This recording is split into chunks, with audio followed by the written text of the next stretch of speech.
Hola chicos, buen día, buenas tardes. Buenas tardes. Hola Nicolás. Bueno, ¿cómo andan?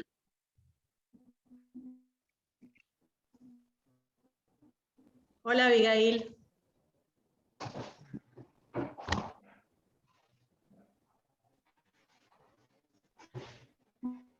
Bueno, ¿somos los que quedaron nada más? ¿Quedaron muy poquitos? No, quedaron más, pero...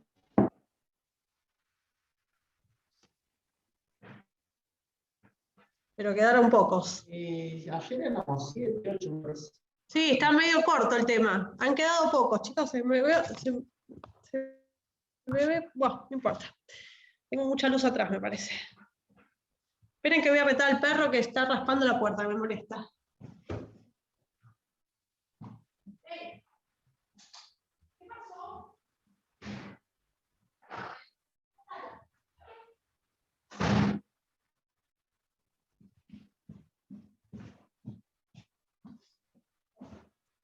Bueno, son muy poquitos. Parece que no quedó nadie.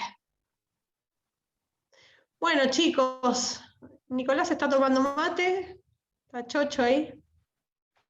¿Es foto, Nicolás, o estás frisado? Sí. No, es una foto, me parece. No puede ser tanto friso. No. Es, ¿Estás quieto ahí? ¿Te vemos todos quietos? ¿Todos lo ven quieto ahí? Duro. Bueno, chicos, ¿cómo siguen con esto? ¿Les va bien? ¿Cómo?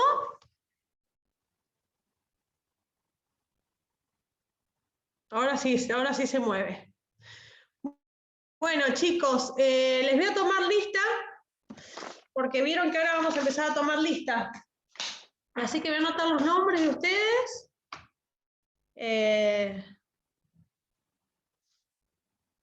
Florencia.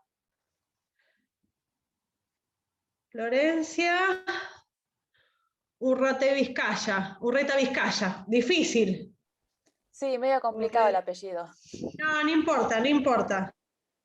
He tenido peores. Florencia, Bueno, perfecto. Florencia está. Lucía Silva, perfecto. Nicolás. Nicolás, recordame tu apellido, por favor. ¿Cómo? Ganin. Ah, perfecto. Bien. Marcia Bota. Nadia Barroso. Vamos, estamos todos. Nadia Barroso. Y Abigail Saavedra.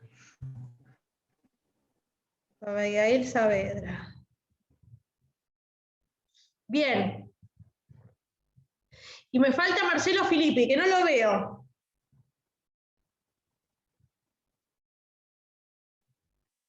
¿Marcelo Filippi tiene cámara o no tiene cámara? Bueno, no está más, se fue.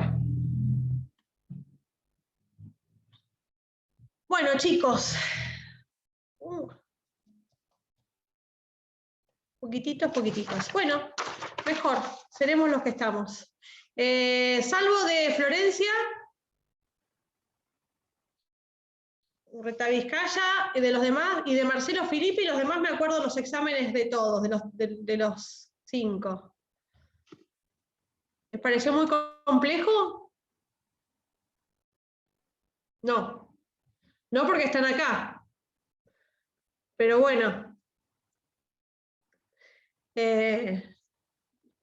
Creo que ahí entró alguien más, Fichetto, Juan Martín Fichetto.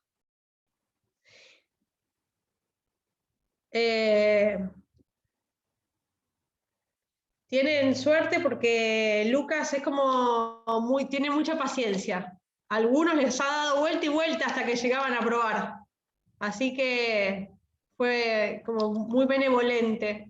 En el segundo parcial, chicos, pónganse las pilas porque él les dijo en algunos particularmente que tenían que estudiar con mayor profundidad, cada uno sabrá. Pero ha habido gente que necesita reforzar un poco para el segundo parcial los contenidos, ¿sí?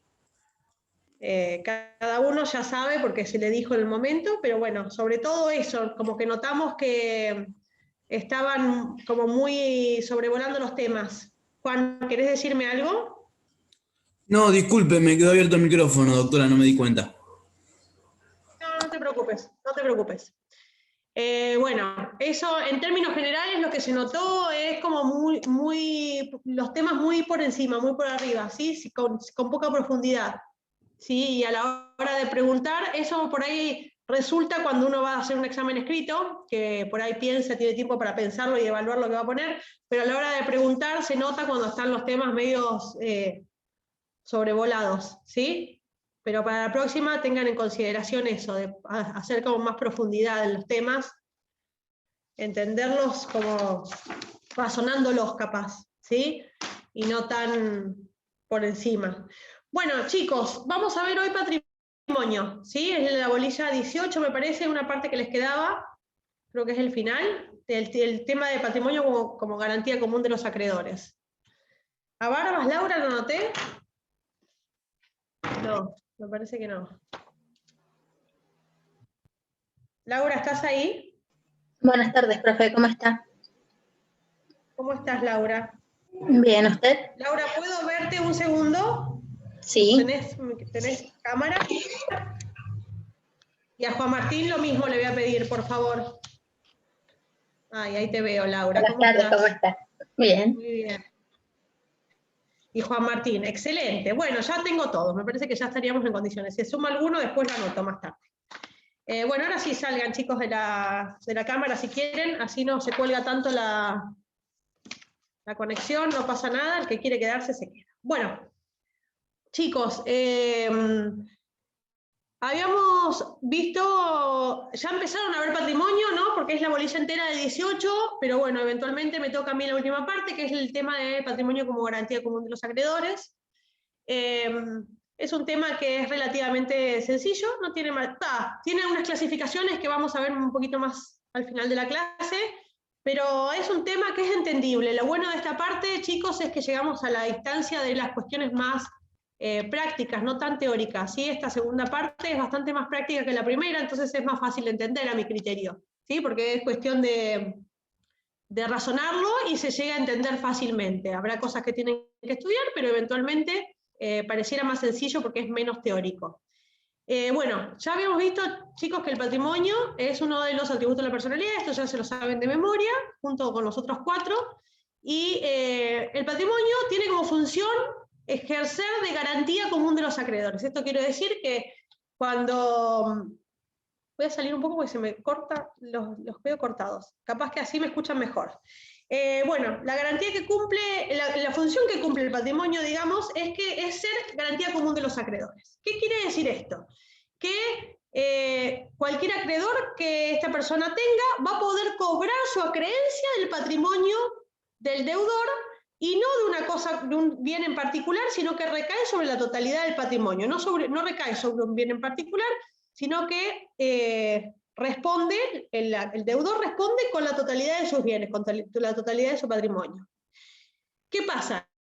El tema del que el patrimonio es un patrimonio que tiene bienes fluctuantes, ¿no es cierto? Hay momentos en los que tiene más, hay momentos en los que tiene menos, entonces, como está destinado a incorporar o a sacar bienes del patrimonio, se dice que esta garantía se extiende sobre los bienes presentes y futuros del patrimonio. Digamos, yo contraigo una deuda hoy con alguien y ese alguien que va a ser mi acreedor tiene esta garantía, pero no sobre los bienes que yo tengo al día de hoy, sino que vamos a extender esta garantía a los bienes que yo tenga el día de mañana al momento de cobrar su acreencia. Entonces, se habla de que la garantía común esta de los acreedores se extiende a los bienes presentes y futuros que integran el patrimonio.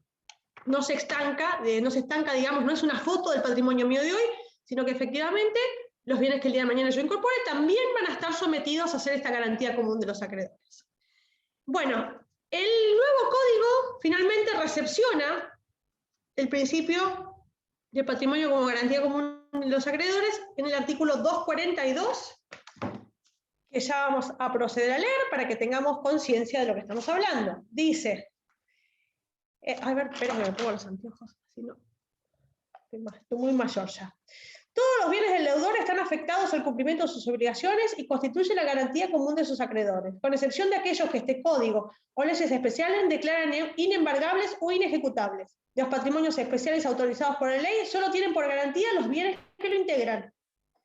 Eso es lo que dice el 242. Y el 743 es otro artículo que también habla del patrimonio como garantía común de los acreedores.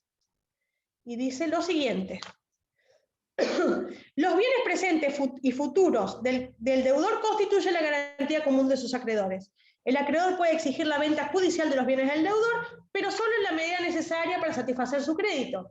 Todos los acreedores pueden ejecutar estos bienes en posición igualitaria, excepto que exista una causa legal de preferencia. Ahora les voy a explicar qué es lo de la causa legal de preferencia o qué significa la preferencia.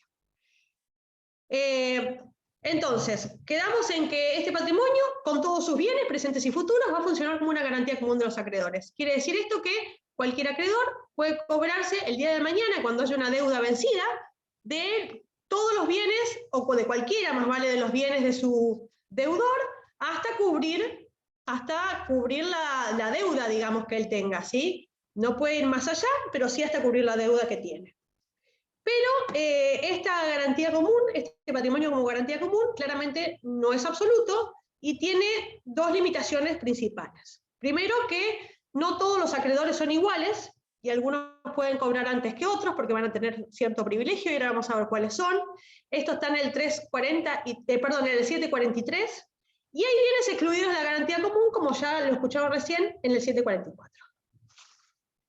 ¿Qué quiere decir esto? Que la primera cuestión es que hay distintos tipos de acreedores, ¿sí? No todos los acreedores funcionan de la misma manera o tienen la misma posibilidad de cobrar en el mismo momento. Va a haber acreedores que van a tener cierto privilegio, que van a hacer que efectivamente puedan cobrar su crédito o de manera anticipada o sobre un bien en particular. Ahora vamos a ver de cómo funciona el tema. Y la segunda característica o la segunda limitación que tiene es que hay bienes que por supuesto van a estar excluidos de esta garantía común de los acreedores, porque son bienes que se reservan para el titular y no se pueden embargar, no se pueden someter a liquidación para saldar deudas. Ahora después también vamos a ver cuáles son esos tipos de bienes, ¿sí?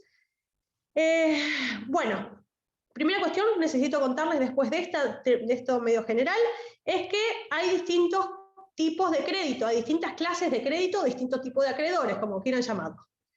Si bien el patrimonio se nombra con esta frase de garantía común de los acreedores, la ley a veces refuerza la posición de algunos o de determinados acreedores, dándoles un cierto privilegio.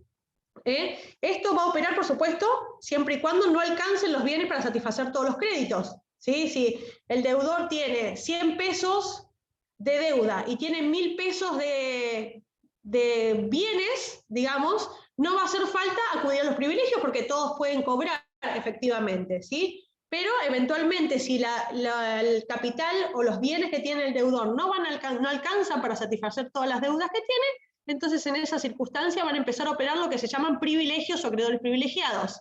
Algunos van a cobrar por sobre otros, o sea, anticipadamente, y los demás irán cobrando en función de su crédito del remanente que vaya quedando. ¿Se entiende, chicos? A ver, esperen que los voy a mirar porque por ahí. ¿Se llega a entender lo que voy contando? A los que veo, a Marcia y a Nadia, que las veo, ¿se entiende? Entonces, claramente, el patrimonio es la garantía común. Yo, cuando no me ven, hago los mismos gestos que cuando me ven. Pero va de vuelta, como no me han visto. El patrimonio funciona como una garantía común de todos los acreedores, ¿sí? Eso está claro. Pero hay circunstancias que van a hacer que determinados acreedores tengan un privilegio para cobrar de manera anticipada. Claramente esto va a funcionar si no alcanza, ¿no es cierto?, el dinero. Si alcanza el dinero, todos cobran. Pero si no alcanza el dinero, va a haber que ver cómo empiezan a jugar determinados privilegios o determinadas situaciones especiales en las que van a estar unos acreedores sí y otros capaz no. ¿Sí? Y otra cuestión que hay que excluir también son los bienes que escapan a esta garantía común de los acreedores. Bueno, Primera cuestión, ¿qué clases de créditos hay? Primero, la primera que podemos nombrar son los acreedores privilegiados del 2573. ¿Sí? El 2573 dice disposiciones generales de los privilegios. Privilegio es la calidad que corresponde a un crédito de ser pagado con preferencia a otro. ¿Sí? ¿Se dan cuenta? Un acreedor va a cobrar de manera anticipada a los demás. Puede ejercitarse mientras la cosa afectada del privilegio permanece en el patrimonio del deudor, excepto disposición legal en contrario, en el supuesto de subrogación real, que ahora lo vamos a ver cómo funciona, en los casos que la ley admite. El privilegio no puede ser ejercido sobre cosas inembargables declaradas tales como por la ley, como ya habíamos dicho hace un rato, que estos bienes quedaban fuera del patrimonio común de los acreedores. Bueno, primera cuestión entonces, para que noten, acreedores privilegiados del 2573, ¿sí? Siempre, por supuesto, este tipo de privilegio lo establece la ley. No puede el acreedor decidir no puede el deudor decidir que determinados acreedores van a tener un cierto privilegio, sino que la ley específicamente es la que establece qué acreedores van a tener privilegio, ¿sí? A ver, y dentro de esos acreedores privilegiados podemos diferenciar dos tipos, los acreedores privilegiados que tienen un privilegio especial y los acreedores que tienen un privilegio general. El privilegio especial es el que va a recaer sobre un determinado bien y el privilegio general es el que recae sobre el patrimonio en términos globales, digamos, ¿sí? Los privilegios especiales solo van a poder ser invocados en los procesos que los llamamos procesos universales, que son la quiebra, el concurso, la quiebra y la sucesión. Esos son los procesos universales. Esto de los acreedores privilegiados con privilegios generales está en el 2580 del Código, ¿sí? Bueno, esos son los acreedores privilegiados en términos generales, que tienen un privilegio por sobre, en la totalidad del patrimonio, no sobre bienes particulares como vamos. Marcia, decime. No, si podría repetir cuáles son los privilegiados, que no llegué a escuchar. Los acreedores privilegiados son los que hay dos tipos, Marcia. Sí, no, eso sí, pero Hay mencionó. acreedores privilegiados con... Te escucho. No, perdón, que mencionó los especiales. ¿Sí? Y los generales. Bien, y después no dio unos ejemplos. No, lo que te dije es que los que tienen privilegio general pueden reclamarlo, digamos, en los procesos universales, como la quiebra, el concurso o la sucesión. Por ahí es eso, el 2580, ¿sí? Gracias. Eso lo dice el artículo 2580, ¿no? Por favor. Bueno, esos son los que tienen privilegio general. Ahora hay ciertos acreedores que tienen lo que se llama privilegios especiales. Están en el 2582. ¿Sí? Les voy a proceder a contar.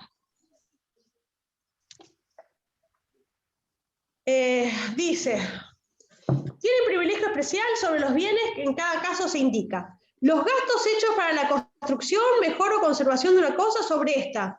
Se incluye el crédito por expensas comunes en la propiedad horizontal. ¿Sí?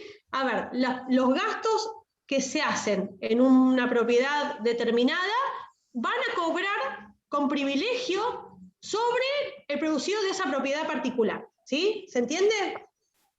Los créditos por remuneraciones debidas a trabajadores por 6 meses y los provenientes de indemnizaciones por accidentes de trabajo, antigüedad o despido, todas las cuestiones laborales sobre los bienes del establecimiento de que se trate donde la persona prestaba servicios. ¿Sí? Ahí también los acreedores laborales van a tener un privilegio a la hora de cobrar sus créditos sobre los bienes del establecimiento de que se trate donde prestaban servicios, ¿sí? No sobre cualquier bien, sino sobre los bienes de ese establecimiento, sobre las cuestiones, todo lo que producía ese establecimiento. Impuestos, tasas y contribuciones, también sobre el bien de que se trate, ¿sí? Los impuestos también tienen privilegio sobre el bien de que estén grabando. Los autorizados a retener, dice, lo adeudado al retenedor por razón de la causa retenida, esto sobre la suma depositada. El retenedor, chicos, es, por ejemplo, cuando uno lleva el auto al taller, ¿sí? Y después se me hace muy grande la cuenta, no la puedo pagar, y el tallerista tiene la posibilidad de retener ese vehículo hasta tanto yo le pague. Eso se llama retenedor. Hay otras circunstancias, pero esa es la más clásica, la del tallerista, ¿sí? Entonces, el retenedor va a tener derecho a cobrar sobre ese bien que retuvo, ¿sí? Cuando se venda su crédito, por supuesto, ¿sí? Los créditos garantizados con hipoteca, anticresis, prenda o sin desplazamiento con warrant, los dependientes de los debentures y obligaciones negociables con garantía especial o flotante. Estas son las situaciones que prevé la ley cuando hay un bien determinado que está grabado, digamos, para el día de mañana poder cobrar de manera preferente. Por eso arranca diciendo prenda o hipoteca, que son las más fáciles, ¿sí? Que más se entienden, las demás son títulos que los van a ver en comercial, los warrants y los demás títulos, de anticresis y todo eso. Por ahora, con que sepan prenda e hipoteca, que es lo que podemos ir manejando por el momento, me parece que sería suficiente. Esto quiere decir que si yo compro un auto y lo prendo, ¿sí? Que es bastante habitual esto, comprarlo y prenderlo. Digo, voy a la agencia de autos y compro un auto y lo prendo al auto por la deuda. Yo contraigo una deuda, lo compro en cuotas y como garantía de esa deuda se prende el propio auto. El día de mañana, cuando yo no pueda pagar esas cuotas, el que tiene la prenda, digamos la concesionaria, va a tener un privilegio sobre el valor de ese auto para cobrarse primero. ¿Sí? ¿Se entiende? Lo mismo pasa con una hipoteca en una casa. Una casa, o sea, ustedes saben que la prenda es sobre bienes muebles registrables y las hipotecas es sobre bienes inmuebles registrables, ¿sí? Entonces la misma circunstancia se va a dar si yo compro una casa en cuotas y constituyo una hipoteca sobre esa casa. O incluso si saco un crédito X y constituyo como garantía de ese crédito la casa, constituyo una hipoteca sobre la casa. En ese caso, el que tenga ese crédito con garantía, el día de venderse la casa va a cobrar de manera preferente, va a cobrar de manera anticipada. ¿Sí? Marcia, ¿se entiende? Te pregunto a vos porque te veo y estás con el micrófono abierto, por ahí tenés que hacer alguna pregunta. No, perfecto. Bueno, maravilloso. Bueno, sigo.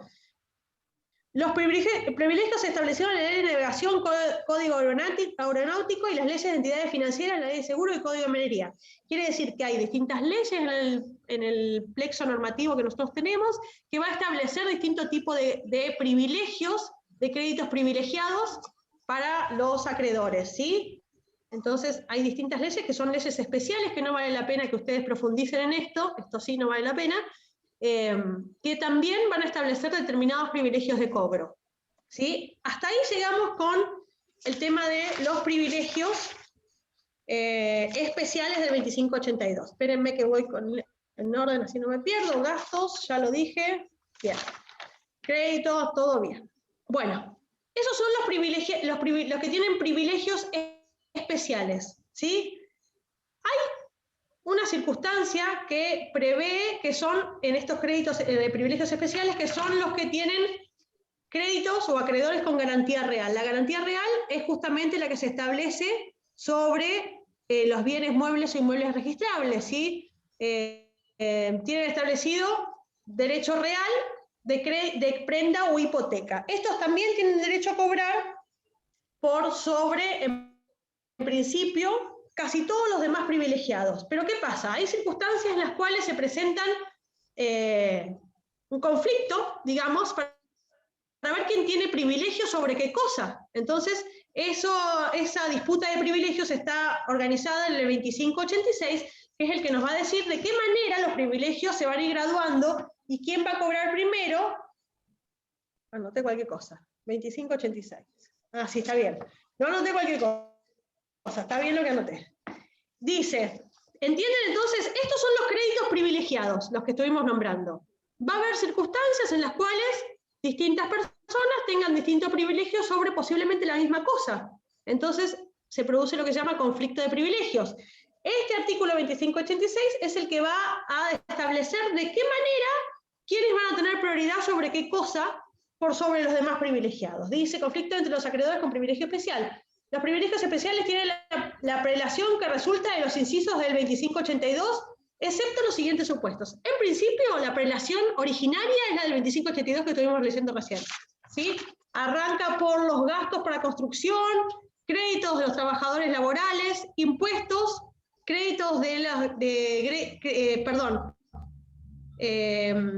el del derecho a retención, los créditos comprenda hipoteca o anticresis y los privilegios de las leyes especiales. Ese es el orden de prelación que se tendría que tener en cuenta al momento de presentarse un conflicto en cuanto a los privilegios. Sin embargo, dice el 2586 que más allá del orden que establece el 2582, también hay que tener en cuenta los siguientes supuestos. Los créditos mencionados en el inciso F del artículo tienen orden previsto en sus respectivos ordenamientos. El crédito del retenedor prevalece sobre los créditos de privilegio especial si la retención comienza a ser ejercida antes de nacer los créditos privilegiados. El privilegio de los créditos con garantía real prevalece sobre los créditos fiscales y el de los gastos de construcción, mejora o conservación, incluido el crédito por expensas comunes de la propiedad horizontal. Los créditos fiscales y los derivados de la construcción, mejora o conservación, incluidos en el crédito por expensas comunes en la propiedad horizontal, prevalece sobre el crédito laboral posterior a su nacimiento. Los créditos con garantía real prevalecen sobre los créditos laborales devengados con posterioridad a la constitución de la garantía, y si concurren créditos comprendidos en el mismo inciso sobre el idéntico bien, se liquidan a prorrata. A prorrata quiere decir de manera igual, el mismo porcentaje para cada uno. Entonces, si eventualmente se produce un conflicto de intereses, un conflicto de privilegios, y hay varias personas privilegiadas, con crédito privilegiado que pretenden cobrar sobre la misma cosa, hay que estar al 2582 y al 2586 eventualmente que no esté claro. Bueno, eso con los créditos, con los acreedores con garantía, los acreedores especiales, los acreedores privilegiados. Después de esos acreedores privilegiados están los que se llaman acreedores quirografarios o acreedores comunes, ¿sí? Que son los que cobran al final, que no tienen ningún beneficio, ninguna preferencia de cobro, ¿sí? Como los otros que venimos viendo hasta ahora. Son acreedores simples, acreedores ordinarios, acreedores comunes, ¿sí? Se llaman quirografarios estos acreedores y son los que cobran al final de cuentas de todo. Quiere decir esto, si se vende una casa, que yo tenía como garantía común de los acreedores, y cobran primero todos lo que ya sabemos, si yo tuviese una hipoteca sobre la casa, o el que hubiese construido la casa y también tenía un crédito, o los impuestos, las tasas y demás cosas, todo eso va cobrando con la prelación que se va estableciendo según estos dos artículos que estuvimos viendo. Llegado el caso de que yo tenga acreedores comunes, supongamos que yo le debo al verdulero de acá de la esquina, ¿sí? Ese pobre hombre va a ir a último a cobrar, con el remanente, con lo que quede de lo que fueron cobrando los acreedores privilegiados, ¿sí? Y si yo tuviera dos o más acreedores comunes o quirografarios, en ese caso van a cobrar todos en función del porcentaje. Si va a haber una quita porque no alcanza para todos, a todos se le va a quitar el mismo porcentaje. Si yo le debía 100 al verdulero y 80 al de la despensa, y me quedan 120 para repartir, los dos van a tener el mismo porcentaje de quita. ¿Se entiende? ¿Se llega a entender? ¿Sí? No es que va a cobrar primero uno la totalidad y al otro pobre le va a quedar mucho menos, sino que todos van a disminuir su crédito en el mismo porcentaje, no importa el monto, lo que va a importar es el porcentaje de quita. ¿Sí? ¿Se llega a entender bien? Bueno, ¿qué más? Quirografarios o comunes, ya estamos. 2581, chicos, esos son los acreedores quirografarios, ¿sí? Bueno, esos son los tipos de acreedores entonces, que es relativamente sencillo. Están los que tienen créditos con privilegio y los que tienen, más allá de la clasificación, que son un montón, sí. ¿Puede repetir Juan, el artículo de los acreedores simples o quirografarios, por favor? 2581, Juan. Vamos a verificarlo, por las dudas. Mirá, 2581 es un articulito que tiene 2 renglones nada más. Dice, los acreedores sin privilegio concurren a prorrata entre sí, excepto disposiciones en contrario de este código. Que estos acreedores, que son los comunes, los quirografarios, recuérdenlo, son los acreedores comunes. Los acreedores comunes reciben el dinero o el pago a prorrata, cada uno un porcentaje que vayan a cobrar si no alcanza para todos. La quita es de la misma proporción para todos, básicamente, el mismo porcentaje. ¿Sí, Juan? ¿Está bien? Excelente. Bueno, ¿qué pasa? Todo esto, todo muy lindo, pero estamos hablando de circunstancias en las cuales una persona X que contrajo deudas no puede afrontarlas, no puede pagarlas, ¿no? Porque si no, nada. Si yo contraigo una deuda con el verdulero y la semana que viene voy y le pago, está todo bien, estoy en condiciones de seguir adelante con mis transacciones, ¿no? El problema es cuando llega un momento en que la persona no puede hacerle frente a sus deudas y entonces entra en un proceso de liquidación de su patrimonio, ¿sí? ¿Se entiende cómo funciona? No es de la nada, no es que yo contraigo la deuda con el verdulero y al otro día va a pretender cobrar como acreedor quirografario, privilegiado, lo que fuera. Esto se da dentro de un proceso, ¿sí? Un proceso que se habilita una vez que se considera que la persona deudora no puede afrontar sus deudas, si no, no tendría mucho sentido. Pero, llegado el momento de que la persona no puede afrontar sus deudas, no puede hacerle frente a los pagos, en ese caso entra en un proceso de liquidación de sus bienes, que ahora vamos a ver qué posibilidades de proceso hay, y dentro de esos procesos, los acreedores pueden entablar acciones para resguardar el patrimonio, ¿sí? O para que no se le diluya, o para engrosarlo si eventualmente el acreedor no hace los movimientos que tenga que hacer para engrosar su patrimonio. Ahora vamos a ver cómo funciona, pero básicamente, una vez establecido que la persona no puede afrontar sus deudas, y que tiene acreedores, esos acreedores inician un proceso, que puede ser un concurso o una quiebra. En realidad una quiebra, el concurso lo puede pedir el propio deudor, pero eso lo van a ver más adelante cuando vean quiebras. De todas maneras, se inicia un proceso de liquidación del patrimonio para afrontar las deudas, ¿sí? Hasta ahí vamos bien. La situación, yo necesito que entiendan, quizás ya se los explicaron ayer o en estas clases, cuando empezaron con patrimonio, que hay dos circunstancias concretas que se presentan con este tema. Uno es cuando la persona está en estado de cesación de pago, ¿sí? Y otra cosa es cuando la persona está en insolvencia. Eso se los explicaron, chicos, no quiero repetirles temas. ¿No? Bueno. Creo que no. A ver. No, necesito distinguir esto, porque por ahí, vos que trabajas en una escribanía, en un martillero, o algo por el estilo. Veo un simbolito, Nicolás. Sí, perfecto. Sí. Hay dos circunstancias que, mirá, sí, ahí veo el sticker pegado en la ventana, chicos. Hay dos circunstancias que se presentan cuando una persona tiene deudas y no puede pagarlas. Puede estar en estado de cesación de pago. Vamos con el otro primero. Puede ser que la persona sea insolvente. Insolvente quiere decir que su patrimonio está desbalanceado en términos de que el pasivo es más grande que el activo. Tiene más deudas que bienes, ¿sí? Cuando su patrimonio está desbalanceado de esta manera, que tiene más deudas que bienes, que es más grande su pasivo que su activo, la persona es insolvente, ¿sí? No puede afrontar las deudas porque es insolvente, no tiene cómo, digamos, ha gastado más de lo que tiene y no puede afrontar los compromisos que asumió. Hay otra circunstancia, eso es en términos generales de estado de insolvencia, ¿sí? Hay otro estado, que es el que habilita al pedido de quiebra, ¿sí? Que es lo que se llama estado de cesación de pago.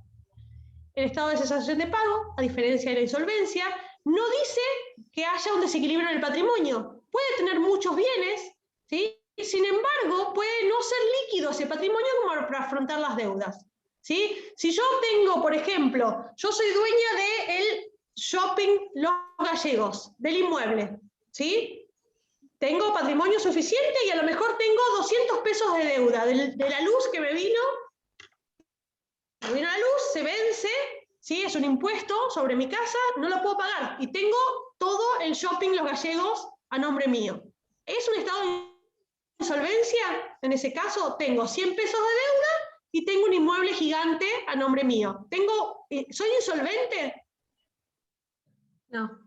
¿Qué les parece? No, Marcia me dice que no, perfecto. No, Marcia, claramente no, porque yo no tengo un desequilibrio entre mi pasivo y mi activo. Claramente mi activo es mucho mayor que mi pasivo, pero puedo entrar en lo que se llama estado de cesación de pago, porque no puedo hacerle frente a los 200 pesos de luz, porque no tengo liquidez, ¿sí? Puedo tener mucho capital invertido en inmuebles, por ejemplo, y sin embargo no tengo liquidez para afrontar el pago de los vencimientos diarios. En ese caso, no soy insolvente, pero sí entro en estado de cesación de pago. Ese estado de cesación de pago es lo que habilita a que se me pida la apertura de una quiebra. Va a venir la municipalidad, el abogado de la municipalidad, y me va a pedir la quiebra porque no puedo afrontar el pago del vencimiento al momento del vencimiento de la luz. En ese caso, yo entro en lo que se llama estado de cesación de pago. ¿sí? Que claramente no es lo mismo que la quiebra. ¿Se entiende? O sea, para que yo entre en un proceso liquidatorio de mis bienes, no quiere decir que yo no tenga patrimonio. Quiere decir que yo no puedo afrontar los pagos porque no tengo el líquido, el dinero efectivo como para afrontar el pago en este momento. ¿Puedo salir a vender el shopping? Sí, puedo salir a venderlo, pero mientras tanto se me vencen las cosas, ¿sí? Y en ese transcurso de que se me vencen las cosas, cada vez estoy más en estado de cesación de pago, porque sigo adeudando. Cuando vendo el shopping, liquido todo. Pero mientras tanto, mis acreedores pueden pedir mi quiebra porque yo entré en ese estado de cesación de pago. ¿Sí? ¿Se entiende? Por eso, cuando entramos en ese estado de cesación de pago, lo que vamos a buscar es que se liquide ese bien para poder afrontar los gastos que yo asumí, los deudas que yo tengo. ¿Sí? Básicamente. ¿Hasta ahí estáis bien? Bueno, dentro de ese proceso que va a implicar que mis acreedores quieran cobrar sus créditos, ¿sí? Y que yo le pague, va a haber acciones o va a haber cosas que los acreedores van a poder hacer en función de preservar o de restablecer el patrimonio que va a ser su garantía para cobrar, ¿sí? Las primeras medidas que tienen que tener en cuenta, chicos, son las medidas cautelares dentro del proceso. Las medidas cautelares son las que, creo que alguna vez ya lo hablamos a esto, no sé por qué, pero tengo idea de haberlo hablado con ustedes, que son las medidas, sí, porque vimos en el proceso de determinación de la capacidad que había medidas cautelares, ¿se acuerdan de eso? Sí. ¿Sí? Nicolás, ¿querés decirme algo? No. Bueno. Yo cuando veo que abren el micrófono, por ahí les pregunto para ver si quieren decirme algo y no me quieren interrumpir. No. Bueno, ¿se acuerdan que habíamos...? Sí, Nicolás, decime. No, más nada. Ok, sigo. ¿Se acuerdan que habíamos visto en el proceso de determinación de la capacidad que había medidas cautelares que se pedían? Cautelares, habíamos hablado que eran en función de preservar, en ese caso, el patrimonio eventualmente del restringido o limitado en su capacidad, ¿sí? En este caso, funciona medio parecido en términos de preservar el patrimonio del deudor, ¿sí? Entonces pedimos medidas cautelares para que el día de mañana, cuando se llegue a la liquidación, ese patrimonio esté preservado, ¿sí? Y este deudor no saque sus bienes del patrimonio achicando mi garantía, ¿se entiende? Entonces, en ese caso, vamos a pedir lo que se llaman medidas cautelares. Son medidas anticipatorias que se piden al principio del proceso, justamente para garantir que el día de mañana, cuando se llegue una sentencia de liquidación, yo tenga los bienes para cobrar, porque si no, durante el proceso, el deudor se puede ir deshaciendo de bienes en función de preservar algunos, digamos, para así, y no cubrir todas las deudas que tiene. Entonces se piden lo que se llaman medidas cautelares. Como les digo, estas medidas cautelares son en función de proteger el patrimonio y que no se diluya con el transcurso del tiempo. Y hay básicamente dos en términos generales para que podamos entender en este momento. La primera medida cautelar que tienen que tener en cuenta es lo que se llama embargo, ¿sí? Un embargo puede ser sobre bienes muebles o sobre bienes inmuebles. Se trata de un embargo, quiere decir que se le pide al juez que diga que ese bien no va a poder salir del patrimonio del deudor. Y insisto, puede recaer sobre bienes muebles o sobre bienes inmuebles. Si es bienes inmuebles, por supuesto que es un bien registrable, como ya saben, y ese embargo se anota en el registro de la propiedad, ¿sí? Entonces, en el registro de propiedad va a quedar constancia de que ese bien está embargado. Quiere decir embargado que el titular no puede deshacerse del bien, no puede venderlo, va a estar trabada la venta. Cuando pidan un certificado de dominio, Nicolás, dame una mano con esto, ¿cómo es? Piden un certificado, me viene bárbaro, Nicolás. Piden un certificado de dominio cuando quiero comprar algo, ¿cómo hago, Nicolás? Contame. Se pide un certificado de dominio y sale si la persona está, o si el bien está, perdón, mejor dicho, disponible o no para la venta. Embargado. Está embargado. Claro, que no se puede vender, ¿sí? El comprador puede comprarlo igual al bien embargado, ¿no es cierto, Nicolás? Pero tiene que asumir el embargo, porque al acreedor no le es oponible esa venta. ¿Sí? Yo puedo, el de enfrente me dice, yo necesito vender la casa. Bueno, yo te la compro, no pasa nada. Pero está embargada. Bueno, yo te la compro, yo asumo el embargo. Quiere decir que el día de mañana yo tengo que desinteresar a ese acreedor y quedarme con la casa limpia, o vender la casa y desinteresar al acreedor, ¿sí? Pero el embargo implica que se le va a avisar a esta persona que esta casa tiene una traba, tiene una medida cautelar trabada. ¿Se entiende cómo funciona con las casas? Lo mismo pasa con los autos, que son bienes muebles, registrables. También se inscribe en el registro de propiedad automotor que ese bien tiene un embargo sobre sí. ¿Sí? Entonces, el día de mañana, si yo quiero vender mi auto, va a saltar en el registro cuando piden un libre deuda o un certificado de dominio de ese bien, va a saltar que ese auto también está embargado, y entonces como consecuencia, o las dos circunstancias, en principio no lo puedo vender, y si el comprador dice que sí, eventualmente tendrá que él desinteresar al acreedor. ¿Se entiende cómo funciona? ¿Sí?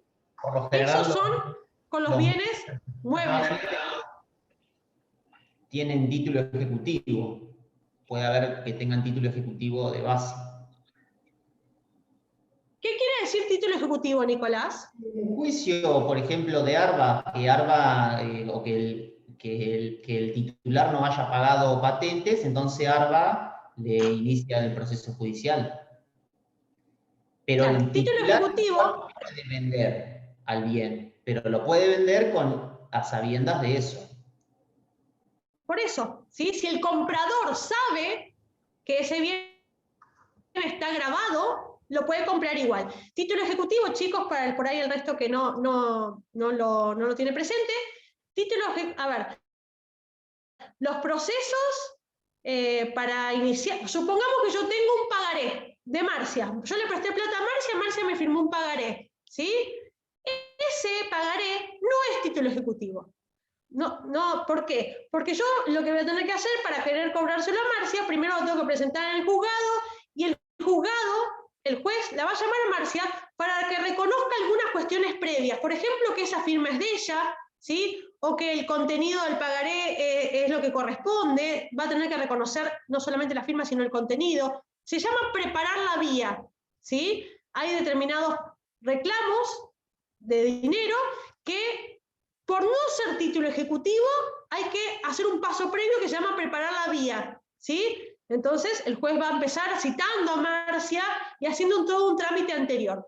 Lo que, como dice Nicolás, son títulos ejecutivos, por ejemplo, las expensas de un edificio es un título ejecutivo, no necesita el ejecutante preparar esta vía. Entonces, el juez directamente, si el título es válido, le va a dar la razón y va a directamente sentenciar sin hacer la previo, que es esto de citar, que reconozcan firma, que reconozcan contenido y demás cuestiones, ¿sí? Eso es título ejecutivo. Quiere decir que las cosas que tienen un cheque es un título ejecutivo, ¿sí? Los instrumentos que son títulos ejecutivos tienen un proceso judicial más acotado, más breve, más rápido, ¿sí? Los otros, que son ordinarios, que no son títulos ejecutivos, tienen un proceso que es un poco más prolongado, pero no quiere decir demasiado más que eso, ¿sí? El cheque, las expensas y los impuestos y demás cuestiones se llaman título ejecutivo. Arrancan y terminan brevemente. El juez le da la razón brevemente. Nosotros hay que hacer un trámite previo, pero efectivamente igual funciona. Bueno, hasta ahí vamos bien. Entonces, embargo sobre bienes muebles y sobre inmuebles y muebles registrables. ¿Sí? ¿Estamos bien hasta ahí? Los bienes muebles no registrables, chicos, ¿se pueden embargar? ¿Los bienes qué? ¿Muebles? ¿Alguien tiene idea? Muebles no registrables, un televisor. ¿Se puede embargar? Yo creo que no. Juan, decime, ¿vos te parece que no?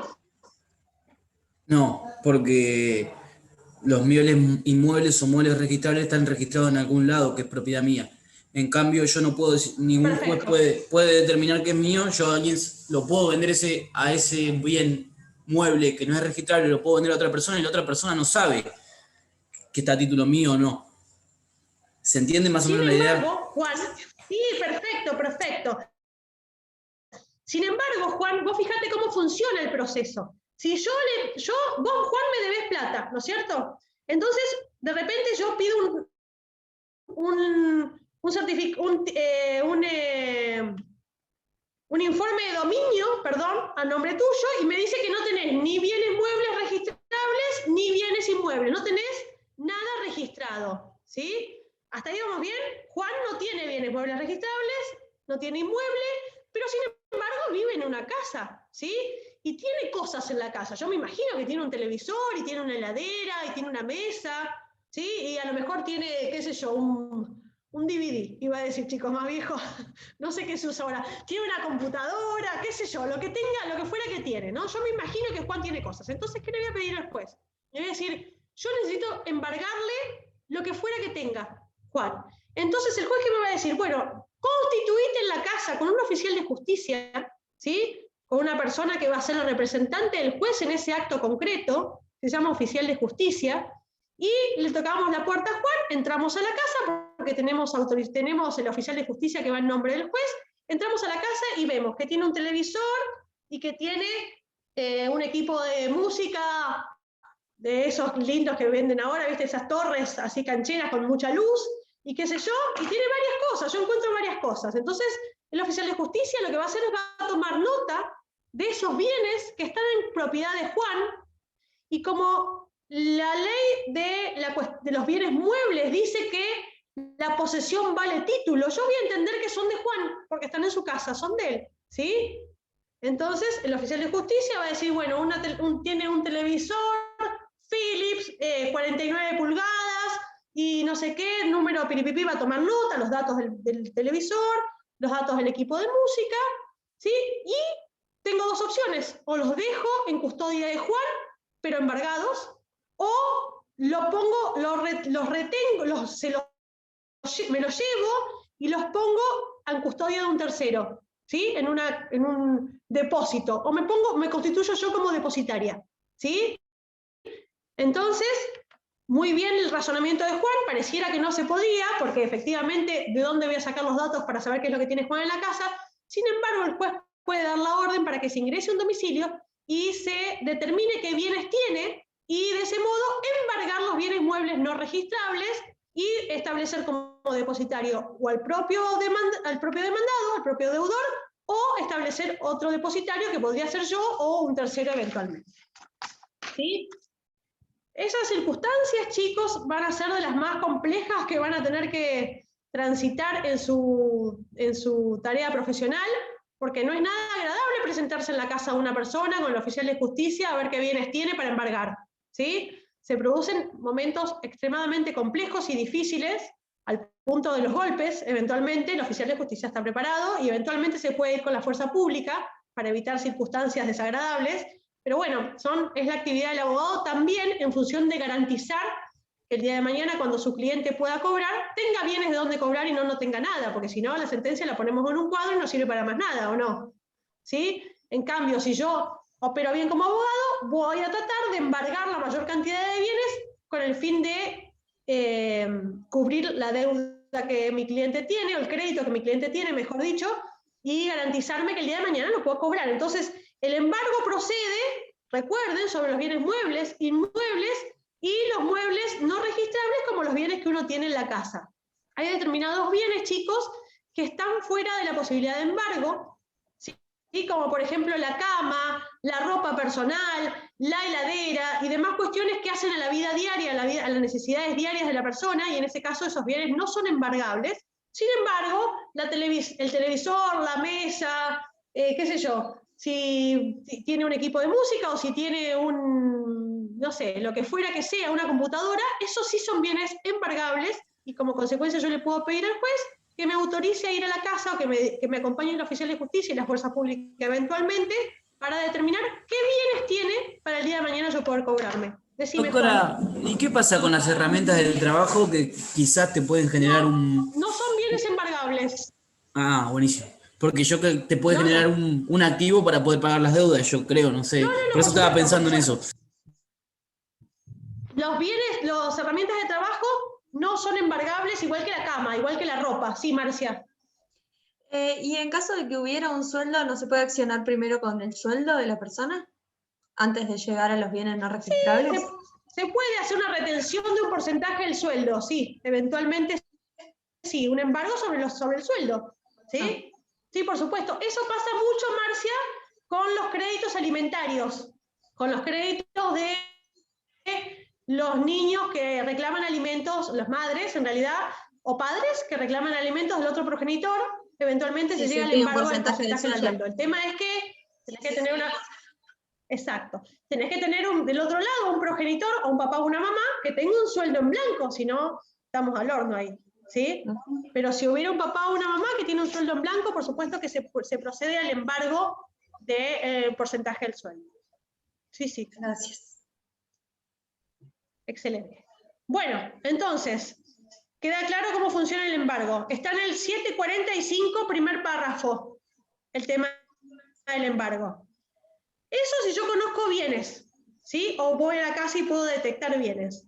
Hay situaciones en las cuales yo no conozco bienes, no sé qué tienen, no tienen nada, entonces lo que se pretende en este caso se llama inhibición general de bienes.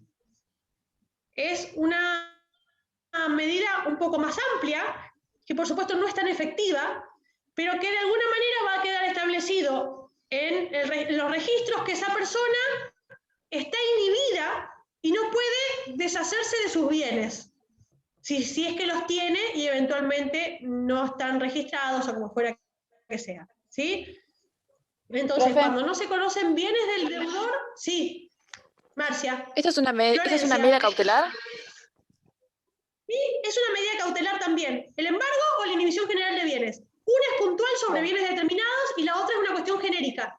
Yo le voy a trabar una medida, una inhibición general de bienes, y esa persona no va a poder disponer de lo que fuera que tuviera, ¿sí? Ni siquiera incorporar bienes a su patrimonio, porque en ese caso se me va a avisar y yo puedo embargar concretamente ese bien. ¿Se entiende, Florencia?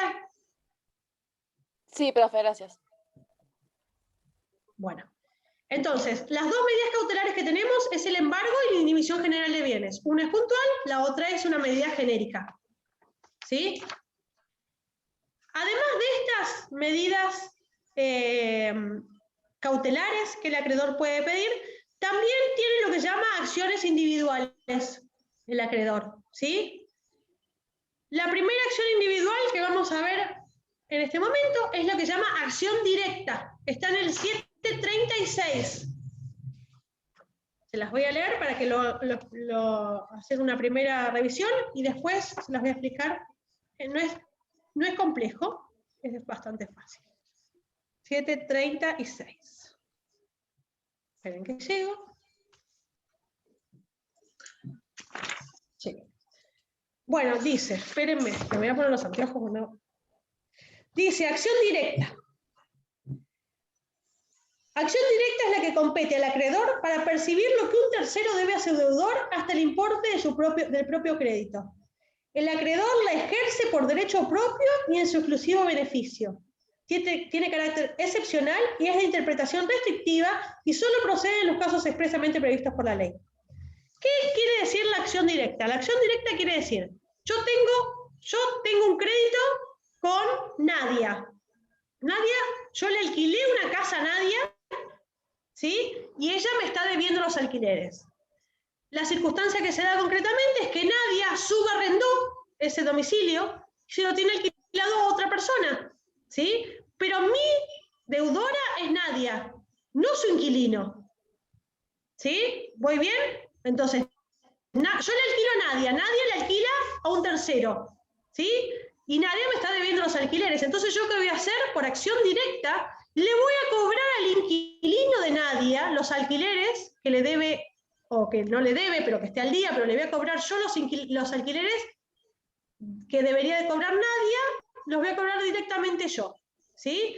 Me voy a posicionar en el lugar de Nadia y voy a cobrar lo que a ella se le debe, pero se llama acción directa, porque ese patrimonio, ese importe, ese dinero, no va a ingresar al patrimonio de Nadia para después repartirse entre todos sus acreedores, sino que directamente yo voy a ir a cobrar los bienes el crédito de su deudor. ¿Sí? Entonces, Nadia me debe 100 y yo voy a ir a cobrar 100 a su deudor. Pero lo cobro directamente y va directo a mi patrimonio. No entra al patrimonio de Nadia. Y hago esta diferencia porque lo que vamos a ver en un segundo es lo que se llama acción subrogatoria. En ese caso funciona más o menos parecido, pero yo me voy a posicionar en el lugar de Nadia para reclamar lo que ella no reclama, ¿sí? Pero ese capital que yo logre entra en el patrimonio común de todos los acreedores y después se reparte según los privilegios o no que cada uno tenga. ¿Se entiende la diferencia? La acción directa, eso que yo logre cobrar, que nadie no estaba cobrando, viene directamente a mi patrimonio. Por eso se llama acción directa. La acción subrogatoria, que está en el artículo 739, que ahora vamos a leer, funciona intermediando, digamos, se llama acción subrogatoria u oblicua, porque no vienen directos los bienes, el capital a mi patrimonio, sino que el capital va a entrar, lo que yo reclame y logre cobrar, va a entrar en el patrimonio de Nadia, y a partir de ahí todos nos vamos a cobrar de ese aumento del capital de Nadia. ¿Sí? Si Nadia nos debía a Marcia y a mí, y yo entablo la acción subrogatoria o oblicua, el capital entra al patrimonio de Nadia, y Marcia y yo nos vamos a cobrar según los privilegios que cada uno de nosotros tenga. ¿Sí? Si Marcia tiene un privilegio sobre los bienes de Nadia, va a cobrar primero ella, más allá de que haya pedido yo la acción subrogatoria. ¿Sí?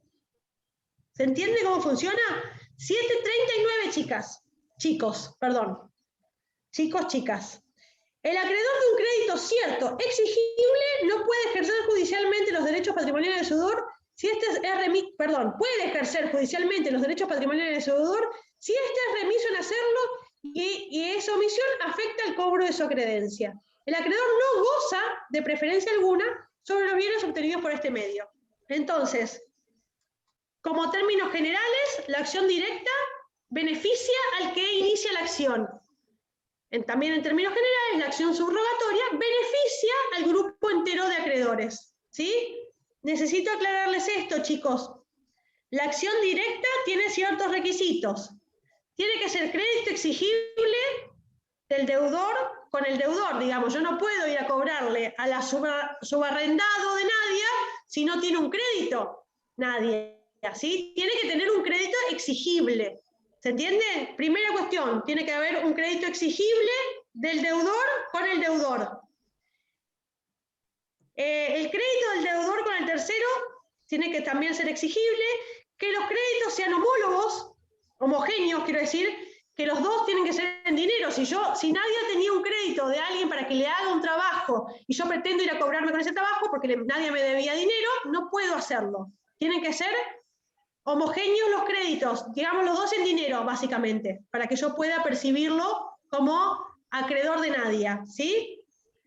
Y el dinero entra al patrimonio del deudor, como ya les había dicho. Y la acción subrogatoria, sin embargo, la que acabamos de leer, no ingresa el importe que cobro a mi patrimonio, sino que va al de Nadia y después beneficia a todos, ¿sí? Por eso se llama oblicua esta acción y no directa como la anterior. ¿Qué otras acciones tienen los acreedores? Espérenme que voy a organizar para que mi hijo vaya a buscar a la otra, que si no se lo van. Ya estoy, chicos, con ustedes. Denme un segundito, así sigo con la clase y no los corto, así termino bien. No lo puedo.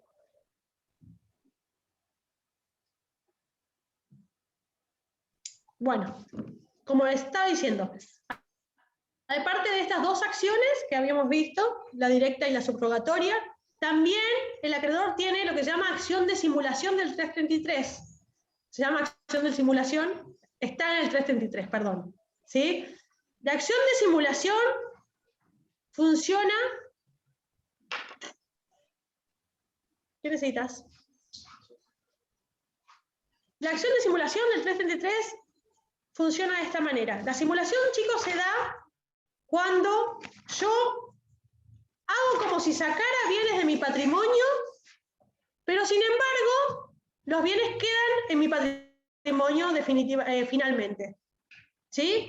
Yo hago como que simulo sacar bienes de mi patrimonio, pero sin embargo el bien permanece en mi patrimonio. Esta circunstancia de la simulación se puede dar de dos maneras y lo vamos a ver en las próximas clases porque es materia también de Civil 1. Pero básicamente tienen que saber que, en la simulación lo que yo hago es, hago como si sacara un bien de mi patrimonio, pero sin embargo queda en mi poder. Sigue siendo mío el bien. Se puede dar de dos maneras distintas, o haciendo un acto simulado, un acto que se ve, que es el visible, y otro acto concretamente que es el que quiero simular, o se puede hacer por un acto simulado completo, que es un acto que nada tiene de real, es totalmente simulado. Después van a ver bien, con detenimiento, cómo funciona la simulación. Pero sepan que la acción de simulación también es una acción que le da la legislación a los acreedores para que ese bien que en teoría aparentemente sale de mi patrimonio, para el accionante, para el que va a reclamar esta acción de simulación, haga como si no hubiese salido nunca del patrimonio, ¿sí? O sea, va a poder seguir cobrándose también del producido de ese bien. ¿Se entiende? Les voy a leer para que entiendan más o menos. La simulación tiene lugar cuando se encubre el carácter jurídico de un acto bajo la apariencia de otro, es una circunstancia, o cuando el acto contiene cláusulas que no son sinceras o fechas que no son verdaderas, o cuando por él se transmiten derechos a personas interpuestas, que es el testaferro, que no son aquellas para quienes en realidad se constituyen o transmiten. Lo que tienen que saber, chicos, es que el acreedor también tiene esta acción de simulación, que la van a entender en las próximas clases cuando veamos la acción de simulación para plantear las nulidades, que le va a dar la posibilidad al acreedor de reclamar por simulación que ese bien que en teoría pareciera haber salido del patrimonio quede o se siga considerando dentro del patrimonio de su deudor.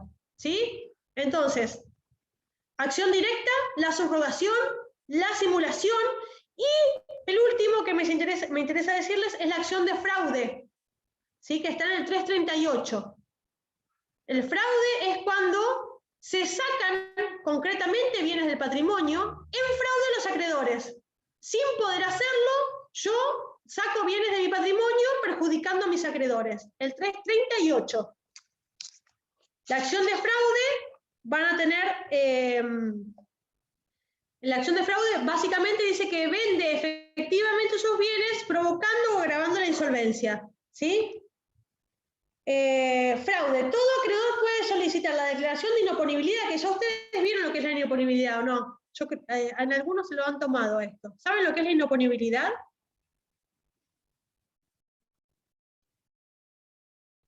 ¿No? Sí. ¿Algo vieron de inoponibilidad o no? ¿Flor? Es lo contrario a la oponibilidad, que es la oponibilidad como es hacer valer un derecho frente a determinada persona, es la excepción. Perfecto. Quiere decir que yo puedo atacar ese derecho de la persona. Que para vos ese acto es como si no hubiese pasado, Flor. Claro. ¿Sí? Sí.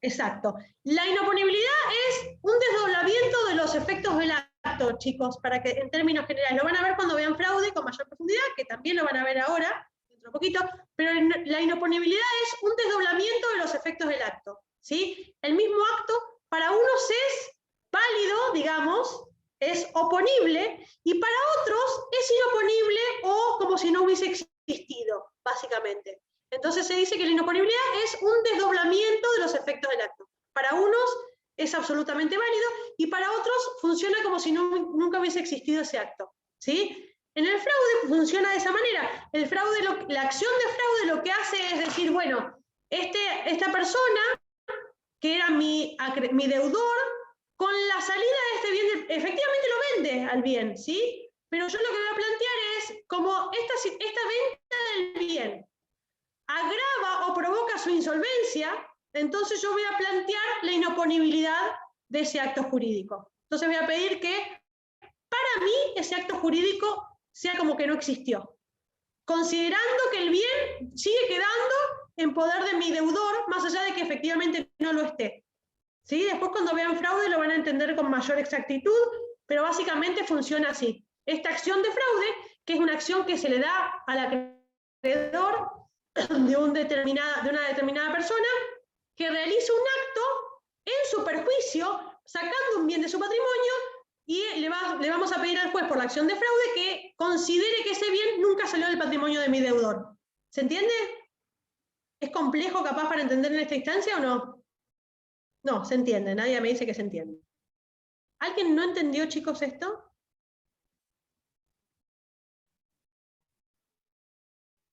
¿Todos entienden bien? Bueno, maravilloso. 338, entonces les dije lo de fraude, ¿no? Bueno, habíamos visto hoy hace un rato que había bienes excluidos de la garantía común, ¿sí?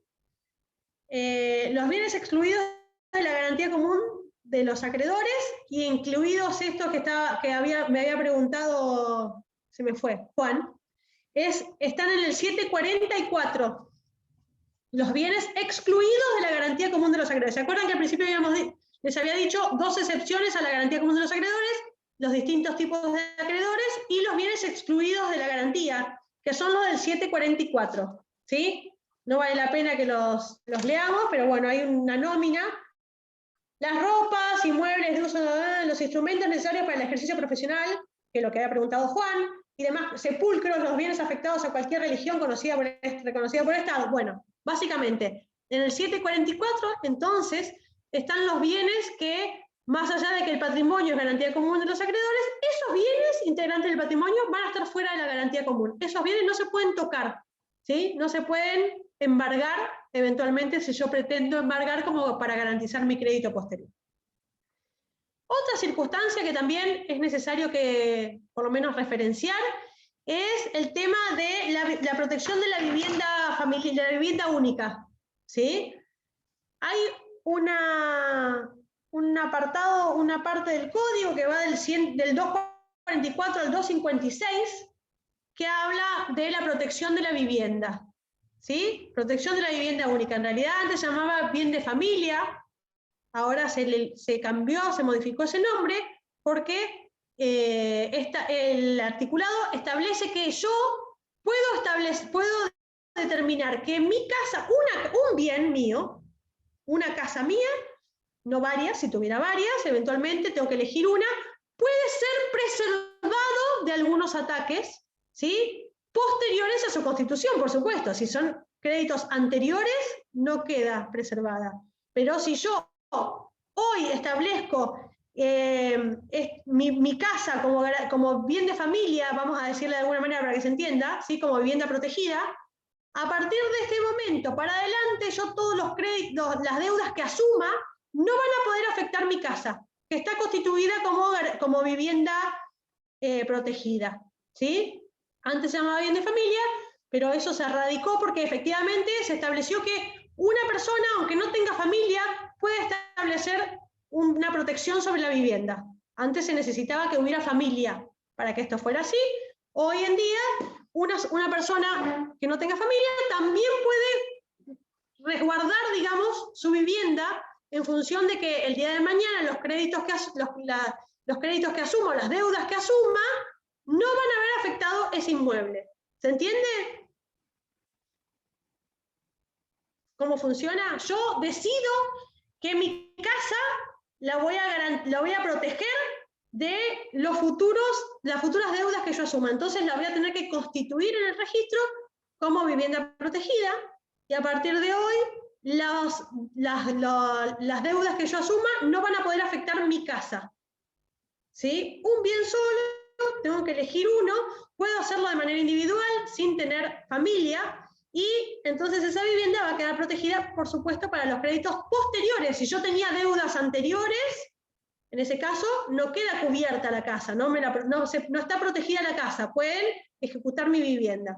Pero de acá para adelante no se va a poder ejecutar mi vivienda con, por supuesto, excepciones que las van a ver entre el 244 y el 256, no sé bien dónde están las excepciones, pero básicamente las excepciones son, por supuesto, obligaciones de causa anterior, expensas, impuestos y tasas que gravan el inmueble, obligaciones con garantía real, con conformidad del cónyuge, si yo establezco igual una garantía real sobre la casa, y por supuesto las obligaciones alimentarias que están por sobre cualquier constitución de excepción de vivienda, ¿sí? Que van ante cualquier cosa.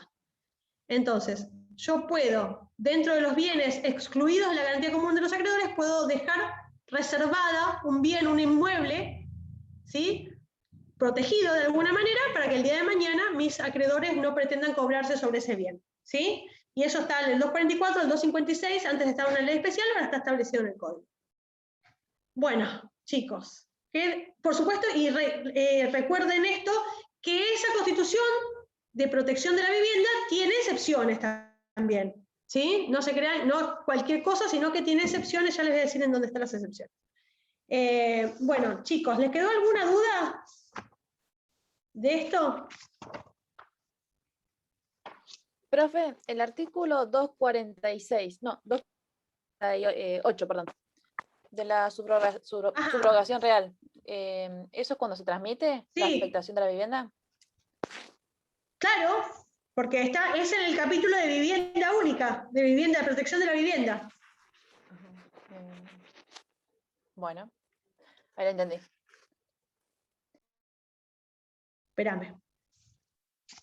Espérenme que estoy viendo a ver si encuentro las excepciones.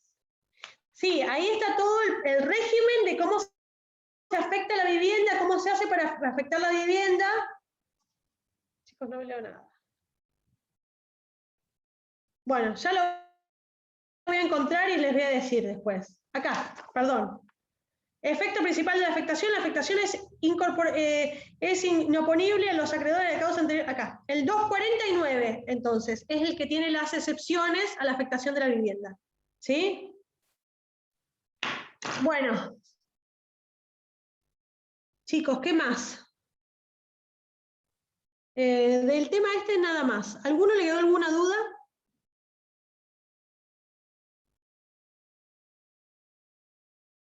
¿Todo bien? Bueno. Bueno, chicos, si está todo visto, sabido, nos vemos el jueves que viene, si Dios quiere. ¿Sí? Gracias, chicos. Que tengan buen fin de semana. Descansen. Cuídense. Gracias, profesora. Besos. Gracias, hasta luego. Hasta luego, cuídense. Gracias.